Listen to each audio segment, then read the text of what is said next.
Cristo tendo morrido, nós temos o privilégio de considerar o pecado como uma coisa passada na nossa experiência?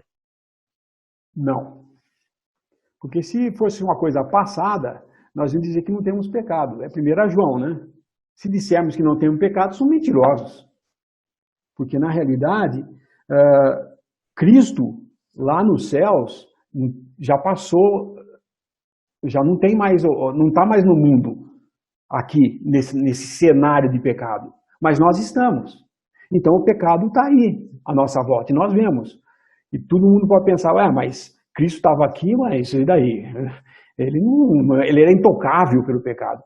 Mas você pode imaginar o que é um ser santo ter que ficar toda a vida que ele ficou, o tempo que ele ficou aqui, vendo a sua criatura em degradação total e sendo rejeitado pela sua própria criatura. Ele sofreu mais do que nós sofremos com o pecado. Porque ele levou sobre si, ele se fez pecado por nós. Quando ele se fez pecado por nós, e recebeu o juízo naquela cruz, ele pôs um ponto final nisso aí. Porém, nós ainda não fomos transformados. Nós ainda aguardamos a transformação. Se eu achar que, uma vez que Cristo morreu pelos meus pecados, já não tem mais pecado, eu já estou ressuscitado. Mas eu não estou ainda.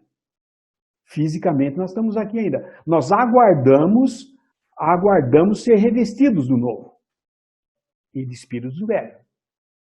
Então ainda tem um caminho a andar nesse terreno aqui, nesse deserto. E enquanto estamos no deserto você não pode dizer porque Deus tinha prometido para o povo de Israel que eles iam para Canaã, enquanto eles estavam no deserto, eles iam sentir a brisa de Canaã? Não, eles estavam no calor do deserto. Sem água, e quem é que cuidava deles durante esses 40 anos? Cristo. Porque tinha uma rocha que os seguia, que de noite era a luz para eles e de dia era uma nuvem que os guiava. Nós hoje estamos no mundo rodeado do pecado, mas nós temos uma nuvem, nós temos uma rocha e nós temos um que nos provê a cada dia, até o dia que chegarmos lá. Por que Deus então não nos salva e já leva direto para o céu?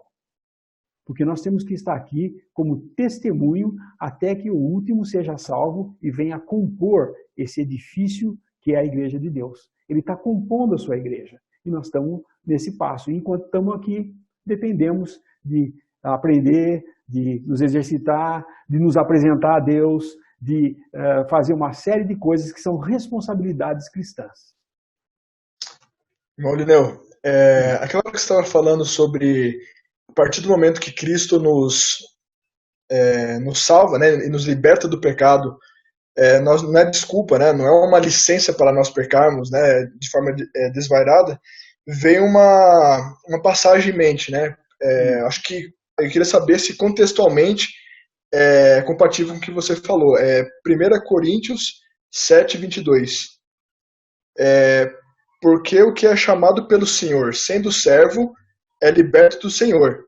E da mesma maneira também o que é chamado sendo livre, servo é de Cristo.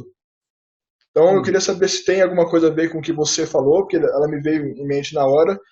E se justamente nós somos, né, libertos do pecado para sermos servos de Cristo, né? Não para fazer justamente nossas próprias vontades. É isso que eu entendi, né? Não sei se está certo. Correto, é isso aí mesmo.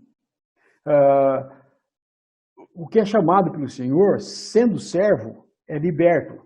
Ele está falando aqui na classe de escravos mesmo que existia, né? Se eu fui chamado pelo Senhor sendo escravo, agora eu estou livre para servir o Senhor. Agora, eu pergunto, alguém hoje é escravo? Inconverso, eu digo, incrédulo. Não no sentido de ter um patrão e ser escravo no sentido da escravatura, porque não existe mais, na maioria dos países no mundo ocidental, não existe mais, né? E ainda existe em alguns lugares mascarados, até no Brasil já foi encontrado casos de pessoas que viviam quase como escravos, entendeu? Mas, na realidade, estando como incrédulos, estando sob a cabeça de Adão, todos nós somos servos do pecado. E Cristo nos liberta para agora servirmos não mais ao pecado, mas à justiça. Servimos a Deus. Então é exatamente esse versículo que está falando exatamente disso. Certinho. Mas tem um detalhe aí. Ele nunca nos chamou para sermos servos, mas para sermos filhos. Nós servimos a Ele como servos por gratidão, mas nós fomos libertados para ser filhos. Porém, aqui ele fala isso, aquele que é livre acaba sendo servo de Cristo.